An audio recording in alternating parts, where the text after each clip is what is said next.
안아주시는지 알 수가 없습니다.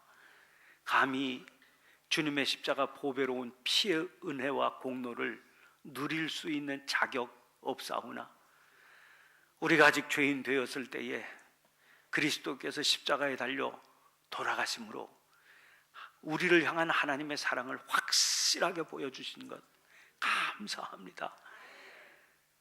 값없이 허락해 주신 그 은혜 이제 누리며 살게 되었는데 말씀 위에 굳게 서서 그 은혜에 합당한 삶을 살기에 부족함이 없도록 도와주시옵소서. 특별히 이번 성회에 우리들의 믿음이 과연 진실한 것인가 시간 말씀을 나누며 씨름하여 여기까지 왔습니다. 오 존귀하신 주님, 이 마지막 시간에 하늘문을 열어주시옵소서. 신령한 은혜를 물붓듯 부어주시기를 원합니다. 복음의 핵심이 무엇인지를 깨달아 알게 되고 하나님 믿음으로 그 핵심을 붙들게 해 주셔서 하나님 저희들의 생애가 하나님 보시기에 합당한 생애 되기를 원합니다. 이 교회가 하나님 들어쓰시기에 합당한 교회가 되기를 원합니다. 아버지 하나님 베푸시는 은혜와 축복 속에 하나님 이 시대를 치유하는 주님의 천병들이 되게 해 주시옵소서. 이 마지막 시간에 정성 다해 주님 앞에 귀한 예물 드리기 위해 저희들 생애에 남겨진 흔적들을 기억해 주옵소서. 두고두고 그 흔적 되새기면서 아버지 하나님의 사랑을 확인하게 하시고 은혜를 붙들게 하시고 축복을 누리게 하여 주시옵소서. 교회적으로는 이 예물 통하여 하나님 기념비 세우게 해 주시옵소서. 그리하여 하나님 두고두고 그 기념비 바라보면서 주님께 영광 크게 돌리고 받은 바 은혜를 더 확장시켜 나아가는 귀한 축복의 성회로 마무리되게 해 주시옵소서. 부정한 종이 증거하는 말씀의 성회는 오늘 이 시간으로 끝이 나지만 아버지 진정한 성회는 이 밤 이후부터 시작되는 줄로 믿사오니 저희들의 심령이 새로워지게 해주시옵소서. 가정이 새로워지게 해주시옵소서. 교회가 새로워지게 해주시옵소서. 험악한 시대입니다. 이 시대의 세파를 거슬러 올라가는 주의 군병들이 되게 해 주시옵소서. 이 시간 다시 말씀을 들고 섰사오니 주여 능력의 장중에 붙들어 주시옵소서. 생명의 말씀을 증거하기에 부족함이 없도록 친히 책임져 주시고 사단마귀 일절 틈타지 못하도록 성령으로 두루마기 입혀 주시옵소서. 전폭을 주님께 의탁하옵고 예수님 거룩하신 이름 받도록 간절히 축복하고 기도하옵나이다. 아멘. 아멘. 오늘 본문 말씀 실려있는 고린도후서 3장 말씀 한번 펼쳐보시기를 바랍니다. 고린도후서 3장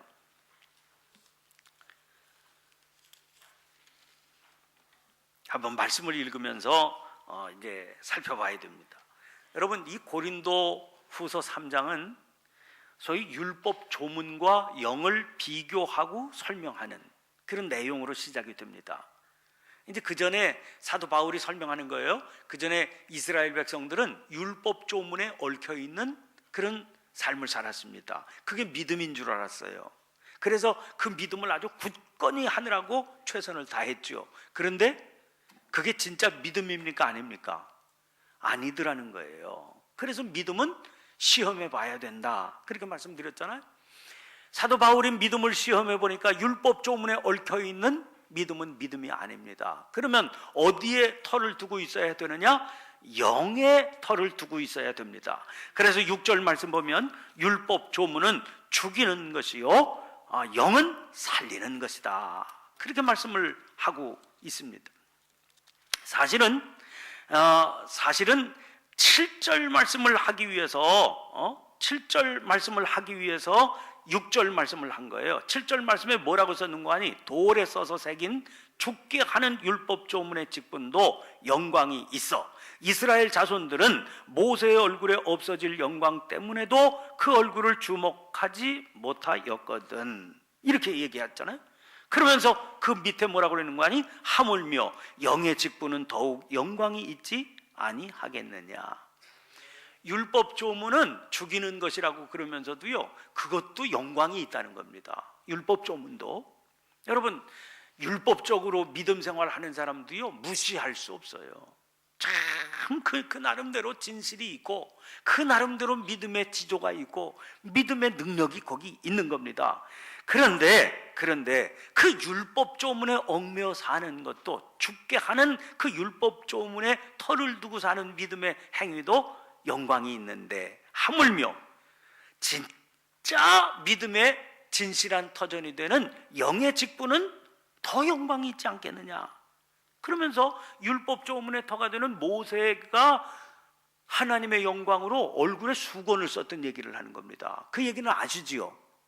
하나님의 얼굴을 보고 싶다. 그러니까 하나님께서 휙 지나가시면서 뒷모습을 보여주셨는데, 그 뒤에 모세의 얼굴에 광채가 나서 사람들은 그 얼굴을 감히 바라볼 수가 없습니다. 그래서 할 수 없이 모세가 얼굴에 수건을 썼다, 그런 얘기입니다. 그런데 풀어가는 그 뒤에 얘기가 이런 겁니다. 왜 모세가 얼굴에 수건을 썼겠느냐? 이 독특한 설명을 해요. 그 광채가요 사라지는 광채이기 때문에 얼굴에 수건을 쓴 거다, 그렇게 사도 바울은 설명을 하면서 이것이 바로 율법의 한계다 하는 겁니다. 그런데 모세는 사람을 향해서는 얼굴에 수건을 쓰지만 언제 얼굴에 수건을 걷느냐? 주님을 향하고 주님께로 돌아설 때 얼굴에 수건을 벗는다, 그런 얘기입니다. 이게 모세의 한계라는 거예요. 그런데 유대인들은 완고해서 그 한계를 인정하려고 하지 않는 겁니다. 그래서 수건이 덮인 율법을 고집하는 것이다. 근데 이렇게 쭉 설명을 하면서요, 결론적으로 바울이 강하게 뭐라고 권면하는 거 아니? 17절, 주는 영이시니 주의 영이 계신 곳에는 자유가 있느니라. 그러니까 우리가 율법 조문을 따라가야 되는 겁니까? 영을 따라가야 되는 겁니까? 영을 따라가야 되는 겁니다. 주는 영이십니다. 그리고 주의 영이 계신 곳에는 자유가 있느니라. 그리고 이어지는 말씀 18절 말씀이 아주 요절이 되는 말씀이에요. 이 본문 말씀이 아주 절정이죠. 그래서 고린도후서 3장의 끄트머리절이 되는 겁니다. 자, 함께 읽으십시다. 시작. 우리가 다 수건을 벗은 얼굴로 거울을 보는 것 같이 주의 영광을 보매 그와 같은 형상으로 변화하여 영광에서 영광에 이르니 곧 주의 영으로 말미암음이니라. 아멘. 그런데 여기 우리가 주목하게 되는 것은 그와 같은 형상으로 변화하여 영광에서 영광에 이른다. 여러분, 우리가 그렇다는 겁니다. 영의 뿌리를 두고 있으면은요, 그 믿음이 결국은 그와 같은 형상으로 변화하게 해주죠. 그래서 영광에서 영광에 이르게 된다는 겁니다. 자, 이게 도대체 구체적으로 뭘 설명하느냐? 지금까지 이렇게 설명하면 아이고 이거 오늘 설교 이거 딱딱하고 어렵겠구나 이렇게 생각하는데, 이걸 지금 설명드린 내용을 제가 아주 알아듣기 쉽게 좀 설명 좀 해드리려고 이 본문 말씀을 전체적으로 설명을 드린 거예요. 얼마 전에 제가 몇 달 전인데 책 한 권을 붙들고 아주 푹 빠져서 읽고 또 읽고, 읽으면서 은혜 받고 또 읽으면서 은혜 받고 그랬어요.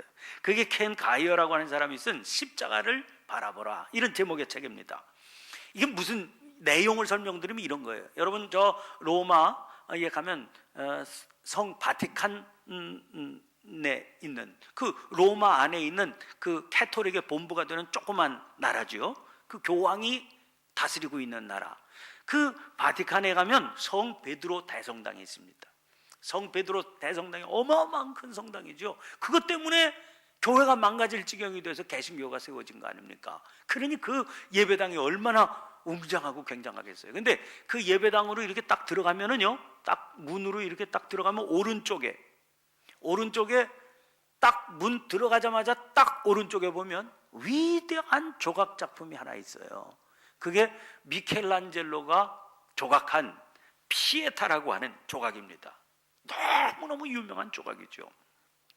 그런데 이 조각이요, 나들이를 한번 했습니다. 이 조각을 움직여가지고 나들이를 시켰는데 1964년 일이에요. 1964년도. 그때 미국의 뉴욕에서 세계 박람회가 열렸는데, 이 세계 박람회를 기념하기 위해서 이 조각을 미국으로 옮겨왔어요. 굉장한 일이죠. 굉장한 일이에요. 그래서 미국에서 이 세계 박람회를 하면서 이 조각이 이제 제일 아주 그냥 그 히트를 치는 제일 중심이 되는 그런 전시가 되는 겁니다. 그래서 로버트 후프카라고 하는 사람이 유명한 사진가인데 이 사람을 미리 선정을 했어요. 그래서 이 사람이 기념 사진을 찍는 그런 작가로 선정이 됐습니다. 사진가인데. 그래서 이 배에서 내리는 그 순간부터 시작해가지고요, 전시되는 순간, 그리고 다시 바티칸으로 돌아가는 순간까지 몇 달 동안 수없이 많은 그런 그 사진을, 이 작품을, 이 피에타라고 하는 조각의 사진을 찍은 거예요. 4월 달부터 11월 달까지 이 사진가가 전심전력해서 사진을 이렇게도 찍고 저렇게도 찍고 위에서도 찍고 아래서도 찍고 막 그 부분도 찍고 전체도 찍고 막 해가지고 수천 장의 사진을 찍었는데, 본인이 말이에요, 본인이 그 자기가 찍은 수천 장의 사진 중에서 150점을 골라 뽑았습니다. 그래가지고 그 사진집 책을 만들었어요. 사진집. 그래서 그 책의 제목이 미켈란젤로의 피에타라고 하는 제목의 사진집을 쓴 겁니다. 그런데 켄 가이어라고 하는 분이 그 사진집을 보게 된 거예요. 그 사진집에 실린 사진들을 보면서 이 켄 가이어가 굉장한 영성가인데 유명한 책을 많이 쓴 분이에요. 이분이요, 그 사진들을 보면서 자기가 받은 감동을 따라서 묵상을 한 그런 내용을 정리한 책이 바로 이 책 십자가를 바라보라, 이런 책입니다. 저는 이 책을 읽으면서 너무 은혜 받았어요. 가이어는 말이죠, 왜 미켈란젤로의 피에타인가? 하필이면 왜 미켈란젤로의 피에타라고 하는 조각인가? 그거부터 설명합니다. 피에타라고 하는 말은 이태리 말로요, 경건, 자비, 슬픔 이런 뜻인데, 이게 그 뜻은 오히려 뒷전으로 사라지고요, 뭘 피에타라고 부르는 거 아니? 성모 마리아가 십자가에서 예수님이 돌아가셔요. 십자가에서 돌아가신 예수님이 완전히 돌아가시니까 그 시신을 내리잖아요. 십자가에서 그 내린 시신을 어머니가 아드님의 시신을 이렇게 탁 무릎에 안게 됩니다. 그러니 당신의 아들이 벌거벗겨서서 못 박혀 십자가에 돌아가신 그 시체인데, 머리에는 가시관 쓰고요, 옆구리에는 창자국에서 피와 물이 흘러서, 그래서 지치고 피곤해서 돌아가신 거 아닙니까? 그 돌아가셔서 쭉 늘어진 그 예수님의 시신을 어머니가 끌어안고 있는 거예요. 기가 막힌 거죠. 그래서 그때부터 이 이태리 말 피에타라고 하는 말은 이 장면, 어머니가 예수님을 가슴에 안고 슬퍼하는, 이 애도하는 그 장면, 그런 조각, 그런 걸 피에타라고 부르게 되는, 말이 의미가 바뀐 겁니다. 그래서 이 말 속에는 하나님의 주권에 영혼으로 복종한다, 이런 뜻이 더해지게 된 겁니다. 자, 미켈란젤로가 이 작품을요, 이 사람 나이 23살 때 시작했습니다. 그게 1498년이에요. 그런데 1498년이 된 이 23살의 조각가한테 그 당시 교황청에서 추기경이 이 조각을 의뢰하는 사람이 그 부탁을 했어요. 그리고 1년 안에 완성해라. 1년 안에. 그래서 1년 만인 계약 조건이 그렇게 되어 있기 때문에 23살에 시작을 해서 24살에 완성을 합니다. 미켈란젤로는요 90살 가까이 살았어요. 요새는 뭐 90살, 요새도 오래 사신 거죠? 90살이면. 근데 그 당시에는 굉장히 오래 산 겁니다. 90살까지 살아요. 이 90년 가까운 생애를 살면서 이 피에타, 성모 마리아가 당신의 아드님 예수님의 시신을 끌어안고 있는 이 장면을 조각한 피에타의 조각을 4개를 조각했어요. 4개. 그런데 여러분, 조각이라고 하는 거는요, 또 그림, 또 예술이라고 하는 거는 나이가 원숙해질수록 깊어져. 그렇겠죠. 젊은 나이에는 아직 인생의 경험이 없으니까 좀 가볍고 뭐 천재성은 있어도 좀 경박해 보이고 이런데, 그런 사람이 이제 인생의 시련과 쓴맛, 단맛, 뭐 산전수전, 공중전까지 이렇게 경험하면은요, 그 깊이가 점점 깊어져서 그 예술 작품의 무게감이 더해지게 돼 있어요. 그런데 이 경우는 전혀 다른 겁니다. 아까 제가 말씀드렸죠? 90년 가까운 세월을 살면서 피에타를 4개를 조각했는데, 그런데 다른 3개는 별로, 물론 미켈란젤로의 작품이니까 대단한 거죠. 그래도 별로 알려지지 않고 23살에 시작해서 24살에 완성한 이 작품만 위대하게 여겨진다. 달라. 조각한 미켈란젤로가 다 조각한 건데도요, 23살 때 조각한 이 조각이 다른 조각들하고 비교할 수 없이 월등한 거예요. 월등해. 그러니까 이건 이해할 수가 없는 겁니다. 상식적으로는 이해할 수가 없는 거예요. 그래서 사람들이 말합니다. 미켈란젤로가 물론 위대한 조각가인 것만은 틀림없지만, 특별히 이 작품, 이 피에타라고 하는 이 작품은 천재 조각가인 미켈란젤로에게 있어서도 기적이었다는 겁니다. 그래서 사람들은 얘기하는, 이거는 천재 조각가의 손에 의해서 조각이 된 게 아니라 하나님께서 직접 이 조각가의 손을 움직여서 조각하게 한 거다. 사람들이, 예술을 아는 사람들은 그렇게 얘기하는 거예요. 제가 그 이유를 지금 설명을 이렇게 드리는 거죠. 하나님께서 아주 특별한 은혜를 주셔서 이룬 작품이었고, 그래서 이 작품에는 어떤 예술품, 사람이 만든 어떤 예술품에도 깃들어 있지 않는 아주 거룩하고 경건한 신성이 깃들어 있다는 겁니다. 그래서 켄 가이어가 그런 얘기들을 쭉 쓰면서 얘기를 하는 거예요. 여기서 마치 공중에 나는 새, 봄이면 돋아오르는 새싹, 거기서 우리가 하나님의 음성을 듣잖아요. 물론 성경에서 하나님의 음성을 다 듣게 되지만, 그러나 천지 만물을 통해서도 우리 하나님의 음성 듣지 않습니까? 마치 그것처럼 이 조각을 통해서도, 왜? 사람들이 다 이구동성으로, 이거는 사람의 손길로 조각한 게 아니라 하나님이 사람의 손을 움직여서 조각한 거다. 그렇게 얘기하고 있으니까 이 조각을 통해서도 우리는 하나님의 음성을 들을 수가 있다. 이렇게 생각하는 겁니다. 그런 확신을 가지고 이 작품을 통해서 들려오는 그분의 음성이 무엇인가, 그걸 묵상하면서 적은 게 십자가를 바라보라, 이 책입니다. 여러분, 이 책에서 켄 가이어가 제일 먼저 주목하는 건 이 조각을 만든 재료예요. 이 재료는 돌인데 대리석입니다. 이 재료로 사용된 돌은 어디에서 갖고 왔나 하면, 이태리에 가면 까라라라고 하는 곳이 있어요. 까라라고 하는 곳을 가면 그 작은 도시인데, 그 까라라에는 유명한 돌산이 있습니다. 그게 아푸아 산이라고 하는 산이 있는데, 그 산에서부터 떠온 돌이에요. 지금도 그 까라라의 아푸아 산은 대리석 산지로 유명합니다. 제가 독일에서 목회를 할 때인데, 저는 그 까라라고 하는데 직접 가본 적이 없어요. 근데 저희 한참 여러 해 후배 되는 최 목사라는 사람이 저한테 인사를 왔어요. 그러면서 자기가 이태리 까라라라는 데서 교회를 개척했다는 겁니다. 근데 되게 한인교회를 개척하잖아요. 한국 목사님이 한인교회를 개척하는데 대도시를 중심으로 해서 개척을 하게 되어 있어요. 이태리 그러면 로마, 밀라노, 뭐 독일 그러면 프랑크푸르트, 뭐 이렇게, 또 불란서 그러면 파리, 이런 데에다가 한인교회를 개척합니다. 왜?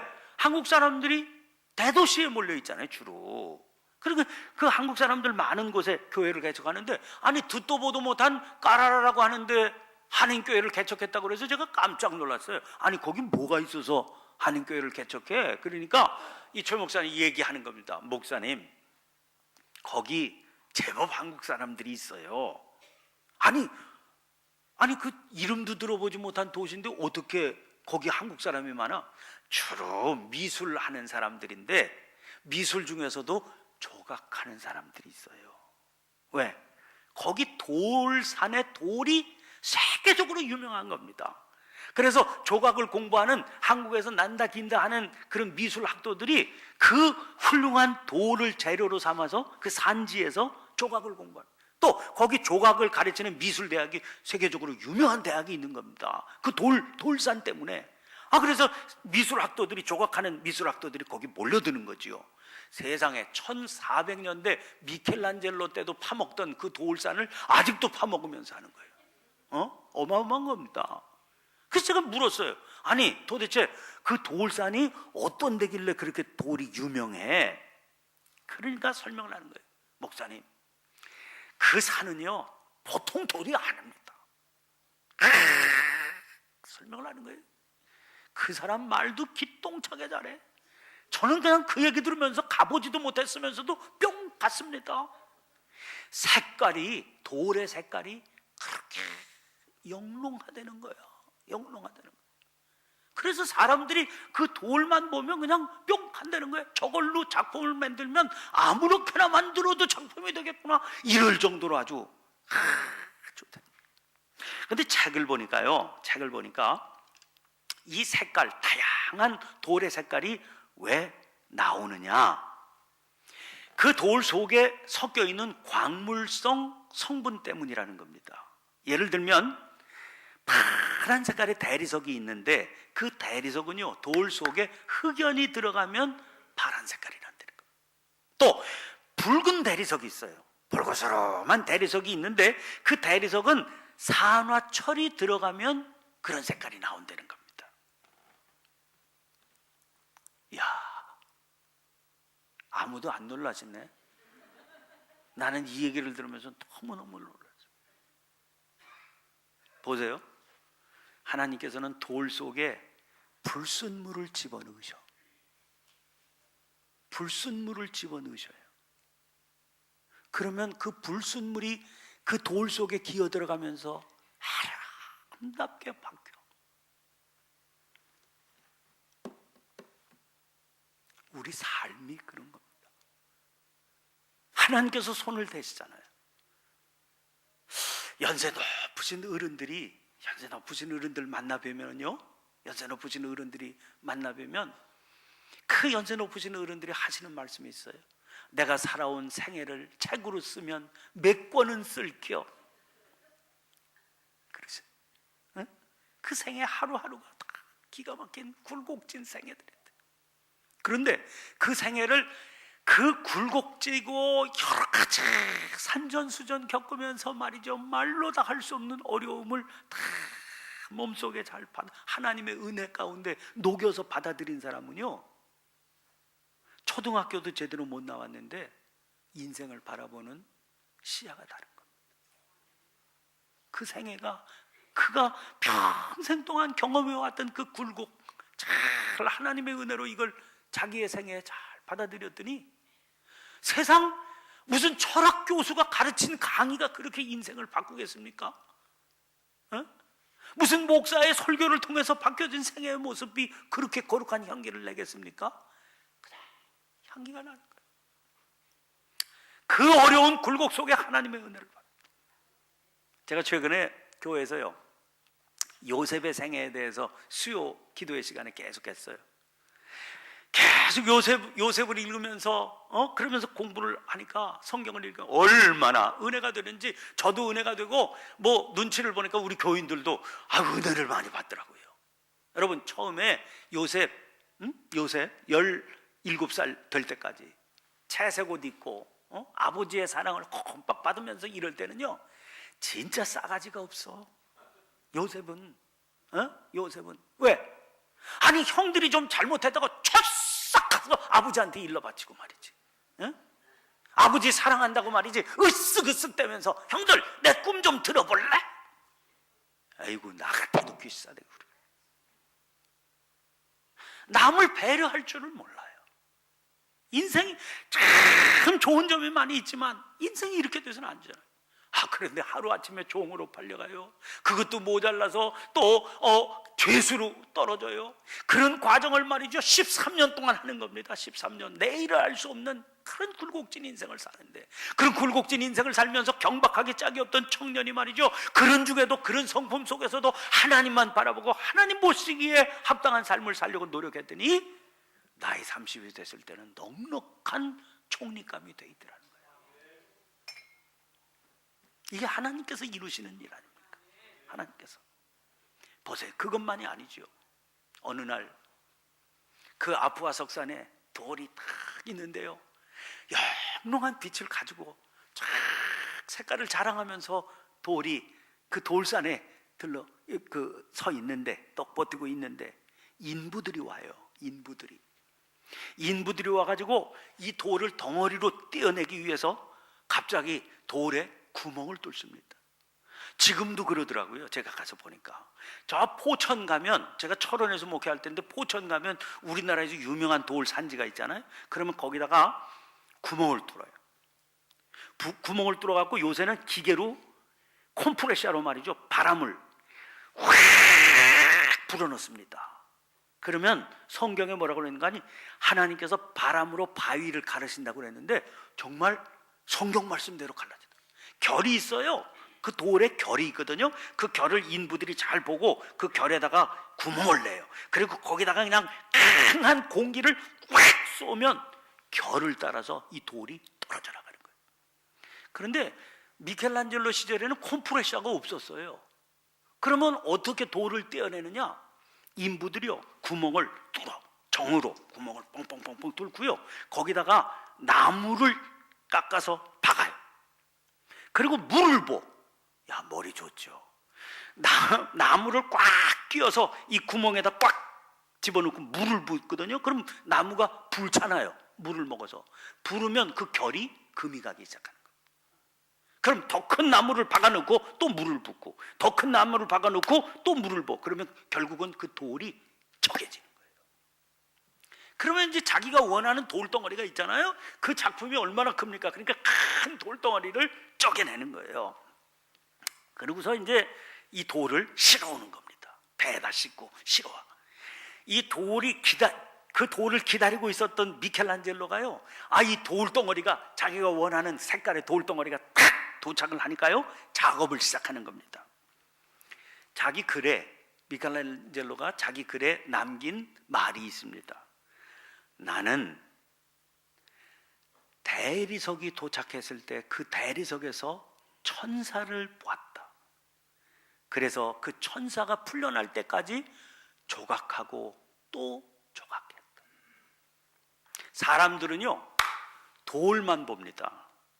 보통 사람들, 우리 같은 사람들은, 재주가 없는 사람들은요, 딱 하면 돌덩어리가 보여요. 근데 조각가는 돌을 딱 보는데 천사가 보이는 거예요. 천사가 보여요. 그 돌 속에 천사가 들어있는 겁니다.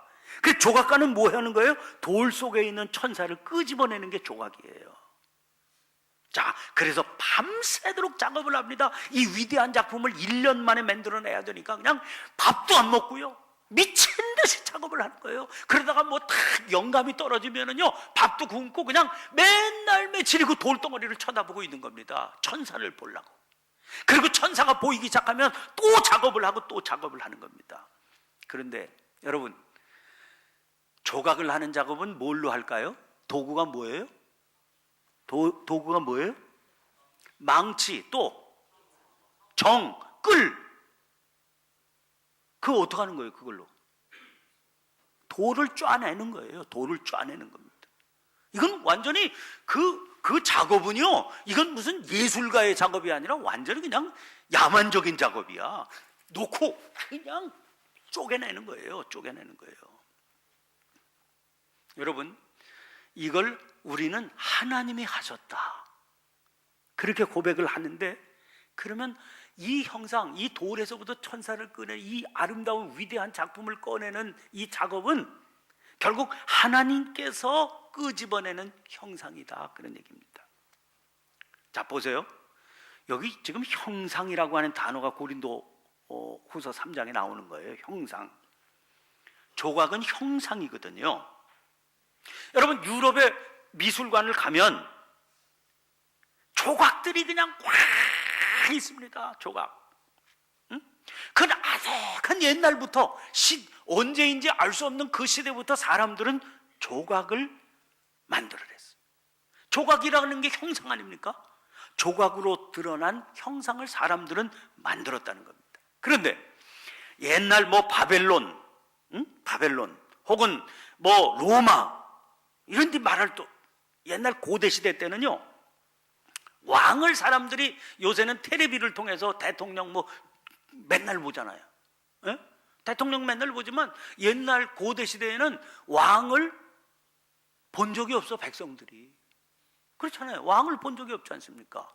그래서 왕이 내가 이 나라를 다스리는 왕이다 하고 백성들에게 자기를 보이기 위해서 동네방네 자기의 형상인 조각을 만들어서 세웠습니다. 그럼 사람들이 지나가면서 그 형상을 보고 우리를 다스리는 왕이시로구나 이랬죠. 그러면 묻습니다. 그 조각이 우람할까요? 조잡할까요? 아니, 대답하는데 상당히 고민스러워요? 이 질문에 대답하기가 곤혹스러워요? 웅장하고 우람할까요? 본때가 없이 조잡할까요? 웅장하죠. 웅장해. 그리고 못생긴 조각 하나도 없어요. 다 잘생기고 그리고 아주 위엄이 있는 그런 조각을 만들어요. 실제로는 가보면 네로 황제 보잘것 없어 보여도 조각은 본때나 조각은. 그래갖고 그냥 멋진 조각을 동네방네 세워놓고 사람들 이분이로구나. 그 버릇을 아직도 못 버려가지고 이북당에 가면은요, 김일성의 조각 우라 해가지고 사람들이 쳐다보면서 말이죠, 이렇게 만드는 거예요. 이미지 조작을 하는 겁니다. 이미지 조작.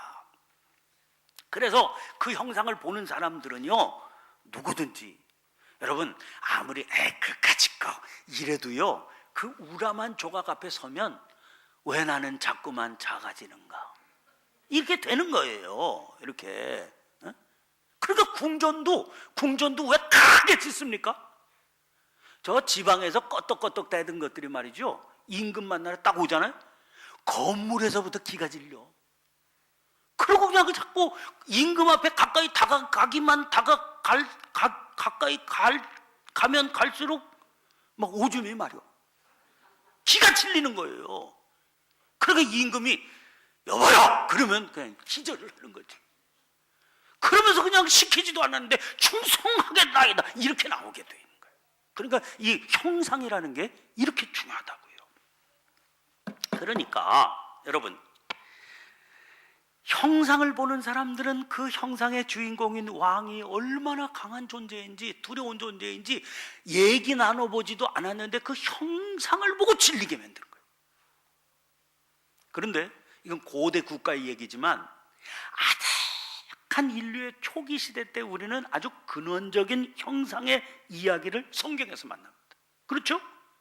천지를 지으신 하나님께서 천하 만물 가운데 남자와 여자를 지으시면서 누구의 형상을 따라? 하나님의 형상을 따라 우리를 지었다. 그러면 하나님이 사람을 지으실 때 뭐를 위해서 지으셨다고요? 천하 만물을 다스리는 자로. 여러분, 이게 굉장히 중요한 겁니다. 나라를 다스리는 왕은 자기의 형상을 세워서 사람들에게 보여줘요. 그 형상을 하나같이 우람하고 웅장하잖아요. 그런데 하나님께서 당신의 형상을 따라 사람을 지으셨어요. 천하 만물을 다스리는 자로 세우셨어요. 그래서 천하 만물은 우리의 모습을 보고 우리를 다스리는 분이시로구나 이렇게 알게 지어 놓으셨는데, 여러분, 그러니까 그 형상은 온 천하의 하나님의 왕권을 알리는 살아있는 형상인 셈이죠. 왜? 우리가 하나님을 대신한 통치 대리자니까. 그런데 여러분, 웅장합니까? 겉으로 보면 별 볼 일 없어 보입니까? 에? 웅장해요? 별 볼 일 없어 보여요? 이게 하나님의 접근 방법이다 그 말이에요. 하나님께서 우리를 지으실 때 왕들이 취한 방법으로 했다면 웅장하고 우람하게 지으셨을 거예요. 형상을. 하나님은 그런 방법을 취하지 않으신다. 이건 하나님의 접근 방법이, 통치 방법이 다르신 거예요. 하나님은 우리가 천하 만물을 진리게 해서 다스리게 하시는 방법을 취한 게 아니라, 그러니까 세상의 통치는 권세를 휘둘러 그냥 산천초목이 그냥 사시나무 떨듯 무서운 통치를 하는 겁니다. 감히 반역, 감히 내 명령을 거역, 이렇게 억압과 전횡의 통치. 하나님은 우리를 그런 존재로 통치자로 세우지 않으셨잖아요. 그래서 하나님의 통치는 뭐라고요? 섬김이라고 그랬잖아요. 돌보는 섬김, 생육하고 번성케 하는 일. 그런 점에서 세상 권력자들이 생각하는 통치 개념과 하나님께서 생각하는 통치 개념이 전혀 정반대다 그 말이에요. 그런데 이게 하나님의 방법인데 아담과 하와가 범죄하게 되잖아요. 그래서 그 형상이 깨져버리고 만 겁니다. 사실 하나님께서 우리 안에 지어놓으신 형상은 이런 형상이 아닌 거예요. 괜히 폼 잡으려고 그러고 남을 억압하려고 그러고 큰 소리 치려고 그러고 폼 잡으면서 사람들을 억누르면서 자기 세력을 확장하려고 하는 그런 모습이 아니었던 겁니다. 그런데 아담과 하와가 너 선악과 따먹으면 하나님처럼 될 거다? 자기중심적인 이기적인 탐욕 가운데 빠져서 선악과 따먹으면서 범죄해서 이 아름다운 형상, 하나님의 통치 방법의 형상이 다 사라져버리고 만 겁니다. 그리고 시간이 가면 갈수록 죄가 그 위에 덕해를 얹으면서 그 모습은 점점 더 마모되고 깎여지고 사라져서 이제 원래의 형상을 이제는 도대체 사람 속에서 찾아볼 수 없게 된 겁니다. 그래서 하나님께서는 당신 손수 만드신 것 대부분을 파괴하시고 다시 작업을 하기로 결심하신 겁니다. 그래서 그 회복하실 형상의 단서들, 우리는 잊어버린 형상의 단초들이 성경 곳곳에서 발견합니다. 가장 명확하게 드러난 것이 이사야서 52장 53장을 보면 거기 메시아의 노래가 나오잖아요. 그는 볼품이 없었다는 거예요. 사람들은 그래서 그 볼품 없는 모습을 보고 아무것도 아닌 존재로 알고 때리기도 하고 욕을 하기도 하고 그리고 지옥을 가하는데도 그는 묵묵했다는 겁니다. 말없이 그 멸시를 받아들였다는 겁니다. 여러분, 이사야가 예언했던 그 예언이 구체적인 형상으로 말씀이 육신이 되어서 우리 앞에 보이신 분이 누구예요? 예수님 아니에요.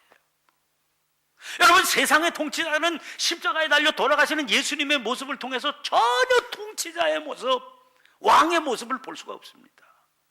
어떻게 저렇게 돌아가실 수 있냐고요. 어떻게 침을 뱉어도 그대로 그 침을 받아들일 수밖에 없는 나약하고 보잘것없고 항거조차 못하는, 지렁이도 밟으면 꿈틀한다는데 반항조차 할 수 없는 저런 모습이 어떻게 우리의 통치자시냐 말이야.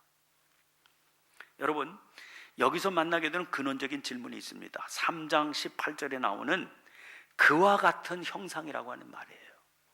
여러분, 그와 같은 형상, 주의 영광을 보며 그와 같은 형상으로 변화하여, 그랬지 않아요? 여러분, 그와 같은 형상은 어떤 형상이에요? 지금 말씀드린 예수님과 같은 형상이란 말입니다. 우리는 다 아담의 후예로 말이죠. 우람한 것 좋아하고 폼 잡는 것 좋아하고 남 억누르는 것 좋아하고 자기 과시하는 것 좋아하고 강한 힘을 가지고 휘두르는 것 좋아하는데, 그랬던 우리를 그와 같은 형상으로 변화시켜서 그래서 영광에서 영광에 이르게 하신다. 이게 하나님께서 하시는 일이란 말입니다. 그래서 이렇게 얘기했어. 켄 가이어는 그리스도인이 된다는 것과 그리스도의 형상을 본받는다는 것은 다르다 그랬어요. 여러분, 그리스도인이 된다는 건 뭡니까? 주님 영접하세요? 아멘. 그리스도인 되는 겁니다. 세례 받을 때요? 세례 받을 때 사람들 나오게 문답합니다. 목사가 문답해요? 이렇게 사시겠어요? 아멘. 이렇게 사시겠습니까? 아멘. 예수 그리스도께서 당신을 죄로부터 구원하신 걸 믿습니까? 아멘. 그리스도인 된 거예요. 믿음으로 말미암아 그리스도인이 되는 겁니다. 그런데 그리스도인이 된다는 것과 그건 순간적으로 태어나는 거예요. 그리스도의 형상을 본받는다는 것은 다르다. 우리는 자꾸만요, 그리스도인이 되는 걸로 끝나는 줄 알아. 응? 오늘 한국 교회의 문제가 그겁니다. 최근에 침례교의 어떤 젊은 소장 신학자 한 사람이 아르뱅주의라고 하는 말을 만들었어요. 아르뱅주의. 그 아르뱅주의라고 하는 그 말 속에 무슨 뜻이 담겨 있는 거 아니? 한국 교회의 문제는요, 믿음으로 말미암아 구원받고 예수 그리스도인이 되는 거, 여기서 끝나서 문제라는 겁니다. 응? 그것만 가르쳐요. 그것만 생각해요. 그러니까 맨날 구원 얘기만 하는 거예요. 그런데 사도 바울은 두 가지의 구원을 말했어요. 구원 받은 사람들을 향해서 뭐라고 그러는 거야? 너희의 구원을 이루어 가라 그랬거든요. 그러니까 그리스도인이 된 사람이 그 다음부터는요, 그리스도를 닮아가는 삶을 살아야 된다고요. 여러분, 이게 감리교회예요. 요한 웨슬리 선생님이 진작 이걸 가르친 겁니다. 응? 감리교인들은 구원받은 이후에 날마다 거룩해지는 삶을 살라고 교육을 받아요. 언제까지? 하늘아버지의 온전하심처럼 너희도 온전해질 그날까지. 그래서 날마다 새롭게 변화되고 그리스도의 형상을 본받아 간다는 겁니다. 그걸 이렇게 설명할 수 있어요. 그리스도인이 된다는 것은 저 아프아 석산에서 아름다운 돌덩어리를 떼어온 것과 같아. 떼어냈어요. 그래서 산에 붙어 있잖아요. 산에 붙어 있는데 너는 너의 본토 친척 아비 집을 떠나라. 그래가지고 쪼개냈어요. 쪼개낸 이거는 돌입니까 조각입니까? 돌이에요. 떼어냈지만, 조각가한테 와 있지만 이건 돌이다 그 말입니다. 돌. 다만 무슨 차이가 있는 거 아니? 지금까지 묶여져 있던 옛 과거의 삶에서 떨어져 나온 건 틀림없어요. 그런데 아직도 옛 자아가 붙어 있는 게 문제입니다. 여기서 자유롭지 못해요. 그리스도의 형상을 닮아간다는 것은 그 돌에서부터, 고향에서부터 떼어놓은 이 돌 조각에서부터요, 거기에 옛 자아를 다 깎아낸다는 말입니다. 그래서 옛 자아에서부터 천사의 모습을 풀어낸다는 거예요. 이걸 누가 하셔요? 하나님이 하세요. 하나님 위대한 조각하세요. 하나님 위대한 조각. 그리고 보세요. 세례 받았잖아요. 예수 믿었어요. 예수님이 영접했어요. 그래서 세례 받았어요. 그런데 그 인간의 모습이 어때요? 너절하기 짝이 없어요. 툭하면 성질내고, 툭하면 부부간에 거짓말하고, 자식과도 그냥 아주 치졸한 것 가지고 싸우고. 그래요, 그게. 그 사람은 그런 거예요. 아직도 분명히 믿음의 삶을 살기 시작했지만 옛 자아가 여전히 그를 주장하고 있는 겁니다. 옛 자아가. 그래서 내 마음 나도 몰라 왜 이러는지 그러고 사는 거예요. 그런데 하나님께서 그걸 서서히 만져가시는 거예요. 서서히 만져가시고. 여러분, 그런데 그것을 위해서 하나님께서 일하시는 방식이 조각가가 일하는 방식하고 흡사하다는 겁니다. 조각은 뭘로 조각한다고요? 망치, 끌, 정, 그리고 줄, 그리고서 나중에는 연마제를 가지고요, 이 돌을 처음에는 막 깎아 그냥 막 망치질을 하는 거예요. 그냥 거칠게 쪼가내. 그 다음에는 막 깎고 다듬고. 왜? 그래야 돌 안에 갇혀있는 형상을 꺼낼 수 있기 때문에. 그런 의미에서 조각이라고 하는 것은 돌을 버리는 과정입니다. 돌을 버리는 과정. 그리스도의 형상을 본받는다는 것도요, 결국 자아를 깎아내는 작업이에요. 그런데 조각가는 망치와 끌을 가지고 작업을 하지만 하나님은 뭘 갖고 조각을 하십니까? 우리의 모든 상황을 가지고 연장을 삼아서 작업을 하세요. 돌 안에 갇혀 있는 그리스도의 그 형상을 끄집어내기 위해서 그런 거다. 야, 여러분, 그러니까 우리들의 모든 상황 속에서 하나님이 역사하시잖아요. 보세요. 왜 저런 여자를 만나서 내 아내로 삼게 하셨는지. 에? 왜? 너 같은 인간은 저런 여자 만나야 사람 된다. 철로 없을 때는 원망을 해요. 딴 집 여자들은 고분고분하고 순종적이고 말이야. 막 그런데 왜 우리 마누라는 저렇게 지독스럽냐고. 네 인간성이 지독스럽기 때문에 그런 여자 만나. 하나님 축복하시는 거예요. 딴 집 애들은 저렇게 말 잘 듣고 공부도 잘하는데 우리 집 그 자식은 말이야 그렇게 개곡이고 속색이냐고. 네 인간 만들라고 그런 거예요. 그걸 아셔야 돼. 응? 그걸 아셔야 된다고요. 내가 당하는 모든 상황들이 사실은 복음적인 시야로 보면 하나님께서 나를 만들어 가시는 작업이라니까요. 과정이라니까. 이게 망치예요. 이게 끓이에요. 이게 정이에요. 이게 연마제라고요. 연마제라고. 그러면 돌 입장에서 이 작업을 보시라고요. 돌은요, 시작부터 마지막까지 전개되는 과정을 이해할 수가 없습니다. 보세요. 왜 멀쩡하게 있는데 내 속에다가 자꾸 불순물을 집어넣냐고. 돌이 이해하겠어요? 왜 자꾸 불순물을 집어넣어? 그 다음에 멀쩡하게 산에 잘 붙어 있는데 왜 구멍을 뚫어가지고 나를 떼어내냐고요. 좀 놔둬. 좀 놔둬. 돌은 그렇죠. 돌 입장에서는 그럴 거 아니에요. 좀 냅둬라 좀. 왜 내 인생 좀 편안하게 살자. 냅두질 않아. 인부 녀석이 와가지고 그냥 멀쩡한데 그냥 이마박에다가 그냥 정을 꽂고 그 물을 붓고 그래서 그냥 떼어내는 거예요. 여러분, 그래서 본토 친척 아버지의 집에서 그냥 떠밀어내시는 거예요. 게다가 아니 끌려온 것도 참 분통 터지는 일인데 조각가가 뚝 등장해? 그래서 망치 들고 정 들고 막 쪼개내는데 이거는 고문 도구야. 완전히 돌 입장에서 보면 그렇잖아요. 그 고문 도구를 가지고 막 폭력을 가하는 거예요. 자기한테. 이유를 모르겠어 도대체. 왜 나를 이렇게 못 살게 구느냐. 왜 나를 이렇게 못 살게 구느냐. 그리고 바닥을 보니까 세상에 자기 살점들이 그냥 바닥에 부스러기가 돼가지고 그냥 너저분하게 있는 겁니다. 너저분하게 있는 거예요. 여러분, 이런 과정을 이 돌이 어떻게 이해를 할 수가 있겠냐고요. 어떻게 받아들일 수가 있겠냐고요. 하나님, 정말 왜 이러시는 겁니까? 나 좀 편안하게 놔두시면 안 돼요? 왜 날 못 살게 구시는 거예요? 왜 도대체? 이유를 모르는 겁니다. 그래서 분하고 그래서 억울한 겁니다. 옆에 보면 멀쩡하게 잘 사는 것 같은데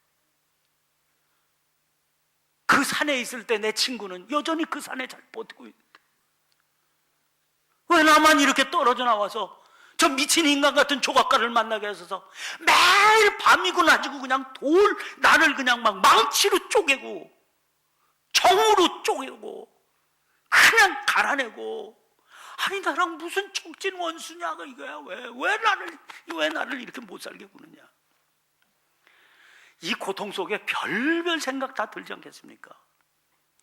과정도 그래요. 과정도 참 혼란스럽습니다. 여러분, 이 산에서 떼어온 돌덩어리는 돌이지만 돌도 아니고 그렇다고 조각도 아니잖아요.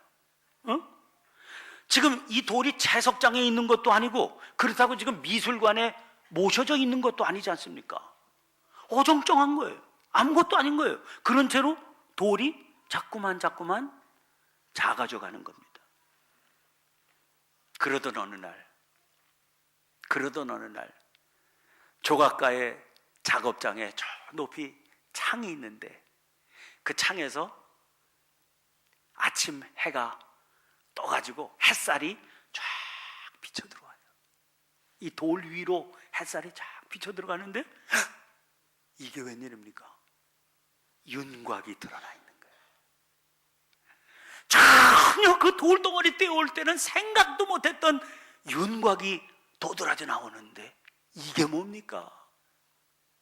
아름다운 형상이 거기 있는 거예요. 아름다운 형상. 투박한 돌덩어리에 불과했던 우리가 위대한 작가이신 하나님께서 손수 깎아내시는 아름다운 작품으로 하나님의 형상으로 탄생하게 되는 겁니다. 여러분, 이게 다 우리 그대로 우리 삶에 대한 얘기입니다. 삶에 대한 얘기. 여러분, 우리가 살아가는데요, 왜 이런 고통이 내게 찾아오는지 이해할 수가 없어요. 이해할 수가 없어요. 응? 남들은 다 편안하게 사는 것 같은데 왜 하나님 날 이렇게 못 살게 구시는지 누가 설명해 줄 사람이 있습니까? 설명이 안 되잖아요. 지금까지 우리가 살아오면서 부딪혀왔던 이별들을 생각해 보세요. 왜 이렇게 헤어져야 되는 거죠? 제가 4월 1일부터 이별 의식을 거행해 왔잖아요. 27일까지. 그리고서 이사하는 29일 이 집회 기간까지 성도들하고 이별 의식을 행해 왔는데 제가 하나님한테 속상했어요. 아니, 멀쩡하게 목회하고 있는데 왜 교인들 눈에서 피눈물이 나게 만드냐 말이야. 나 멀쩡하게 있고 싶다. 이제 은퇴 몇 해 남지도 않았는데 편안하게 여기 있고 싶다. 왜 이러는 거예요 도대체? 성도들 입장에서, 그 목사 입장에서도 그렇다. 정부 치고 살던 터전을 왜 벗어나게 하시냐. 이해할 수 없는 이별이. 죽음은 어떻습니까? 왜 자식을 먼저 데려가시는 거예요? 세월호의 아픔이 왜 우리에게 찾아옵니까? 이런 비극은 왜 있는 겁니까? 삼풍백화점은 왜 무너지는 겁니까? 대구 지하철 참사는 왜 생기는 겁니까? 그 아픔의 현장에서 그 찢어지는 비극을 맛보는 사람들은 도대체 무슨 죄가 더 있어서 그런 겁니까? 이 자리에도 그런 죽음, 그런 이별의 아픔 경험하면서 이 순간까지 온 분들이 많이 계시잖아요. 절망적인 실패는 또 어땠습니까? 나 꽤 비우지 않고 열심히 사업했어요. 하나님 앞에 기도 많이 하면서 사업했는데 왜 그 사업이 어려워지는 겁니까? 하나님이 살아계신 나는데 왜 내게 이런 실패가 있는 겁니까? 실직은 왜 찾아오는 겁니까? 나 아직 젊어. 애들도 한참 자라고 있는데 내가 가장인데 왜 이런 실직이 찾아오냐고요. 난 믿음으로 살려고 그랬는데. 견디기 어려운 건 옆자리에 있는 사람들이 아니 예수 잘 믿는다면서 왜 그런 어려움이 있냐고 흉 보고 손가락질하는데 견딜 수가 없어요. 어떻게 설명이 됩니까 이게? 받아들일 수도 없고 이해할 수도 없잖아. 수치스러운 상처들은 어떻습니까? 남한테 내밀기 어려운 그런 여러 가지 인생의 상처들이 우리에게 있잖아요. 뭘로 설명을 할 수가 있습니까? 우리들이 처해 있는 가난, 예상치 못하게 찾아온 질병, 이걸 무슨 수로 이해시킬 수 있는 겁니까? 도대체 왜 이런 일이 나에게 일어나야 되는 거예요? 그런데 아무도 시원한 대답을 해주지를 못하는 겁니다. 설교를 들어도 시원치가 않고 상담을 해도 시원치가 않은 겁니다. 말은 그럴듯하게 하지만 당신이 내 자리까지 와봤어? 당신이? 너무너무 답답하고 너무너무 많다. 거기다 이 고통이 언제 끝날지 알 수도 없는 거예요. 하나님께서 살아계신다면 아니 지금 이 고통의 현장을 바라보면서 뭘 하고 계시는 거냐고요. 뭘. 하나님 살아계시잖아. 여러분, 근데 사실은 그 모든 일들이 이 나라고 하는 돌덩어리 안에서 아름다운 주님의 형상을 깨내려고 하는 하나님의 땀 흘림이셨다는 겁니다. 갈라디아서 4장 19절에 나의 자녀들아 너희 속에 그리스도의 형상을 이루기까지 다시 너희를 위하여 해산하는 수고를 하노니. 예수님 십자가에 매달려 돌아가실 때 하나님도 함께 죽음의 고통을 안고 계시는 겁니다. 왜? 다시 너희를 위하여 해산하는 수고를 하고 계시는 겁니다. 이건 사도 바울의 선언이지만 그대로 하나님의 선언이기도 합니다. 그렇습니다. 하나님께서는 우리 속에 그리스도의 형상을 이루기까지 해산하는 수고를 당신 스스로 고통 가운데 겪고 계신 겁니다. 그러면 다시 기가 막히게 바라보았던 지금 내 삶에서 떨어져 나간 하나님께서 고통과 상처 속에 내 삶에서 떨어져 나가 바닥에 부스러기가 되어 있는 그 자네들을 한번 바라보세요. 뭡니까? 그게 떨어져 나감으로 우리는 그리스도의 형상이 되어 가지 않아요?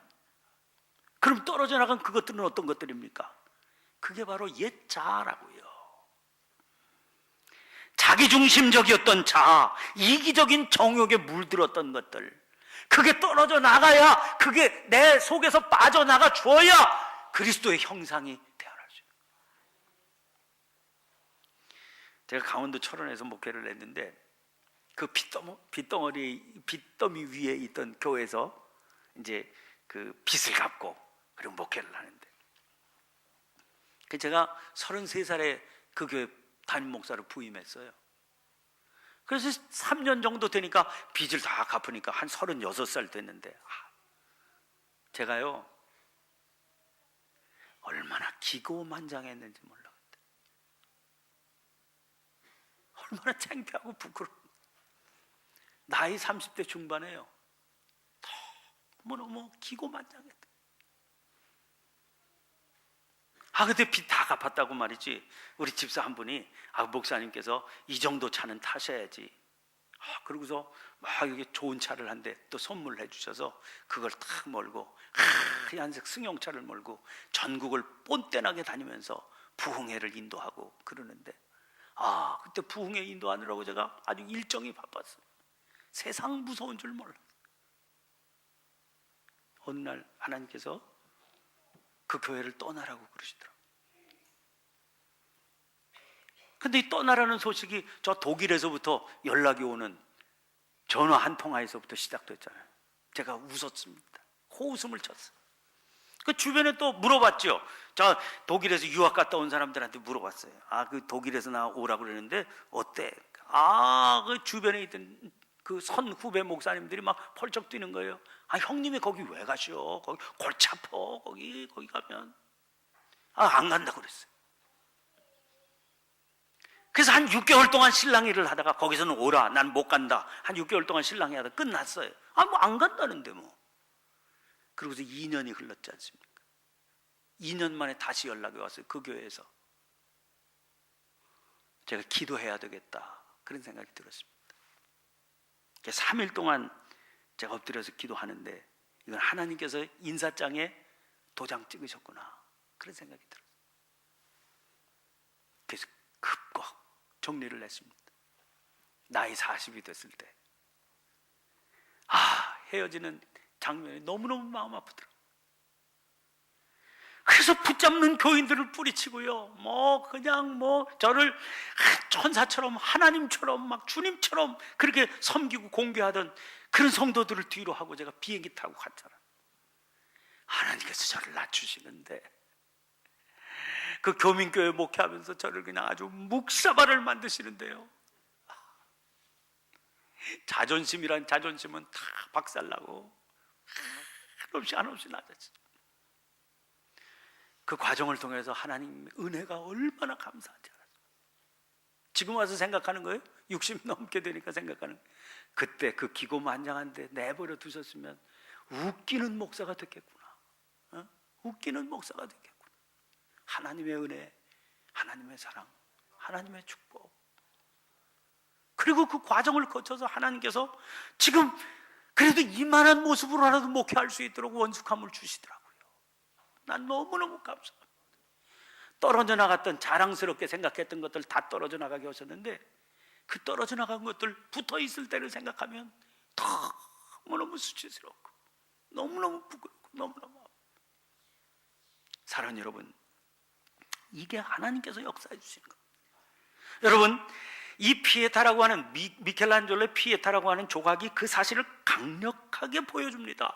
아까 말씀드렸죠? 옛날 통치자들은 자기의 위엄, 자기의 권세 이런 걸 자랑하라 크고 우람한 그런 조각을 만들었잖아요. 그 피에타의 조각은요, 그렇게 나약해 보이는 거예요. 예수님의 시체가 쭉 돌아가셨으니까 벌거벗겨져서 돌아가가지고 어머니의 가슴에 안겨있는 죽은 아들의 모습입니다. 죽은 아들. 그 손이, 그 조각의 손이요, 힘줄이, 그 핏줄과 힘줄이 살아있는데 쭉 늘어져 있는 거예요.